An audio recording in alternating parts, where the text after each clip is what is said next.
நீ என்ன தப்பு பண்ண? பசுமை புரட்சி பண்ணாங்க புடிச்சான்ட்டாங்க. ஏய், பசுமை புரட்சி பண்ணா தமிழக அரசு அவார்டு எல்லாம் தருவாங்க.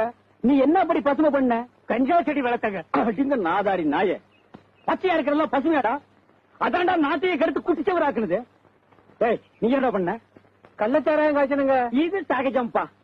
நீங்க காய்ச்சறதையும் நிறுத்த மாட்டீங்க, ஜனங்க குடிக்கிறதையும் நிறுத்த மாட்டாங்க, நாங்க புடிக்கிறதையும் நிறுத்த மாட்டோம்.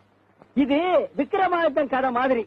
பாக்கெட் சாராயத்தை ஒழிச்சோம்னா அது பந்துக்கு பாயுது, பந்த ஒழிச்சோம்னா மறுபடியும் அது பட்டைக்கு பாயுது, பட்டைய ஒழிச்சோம்னா மறுபடியும் அது பாக்கெட்டுக்கே பாயுது. இது சுருக்கமா சொன்னா விட்லாச்சாரிய படம் மாதிரி கூடு விட்டு கூடு பாயுதப்பா. ஏங்க இந்த குடியை ஒழிக்கவே முடியாதுங்களா? ஏயா ஒழிக்க முடியாது? இத தயார் பண்றதே நாட்டுல 8 கம்பெனி தான் இருக்கு. பெரியவங்களா மனசு பண்ணி ஒரே ஒரு டெலிபோன்ல இத தயார் பண்ணாதீங்கன்னு சொன்னா கேட்பாங்க. அதை விட்டுட்டு 80 கோடி ஜனங்க கட்டி தனித்தனியா போய் நீங்க குடிக்காதீங்க தப்புங்க, நீங்க குடிக்காதீங்க தப்புங்க, நீங்க குடிக்காதீங்க தப்புங்கன்னா எவையா கேட்பான்?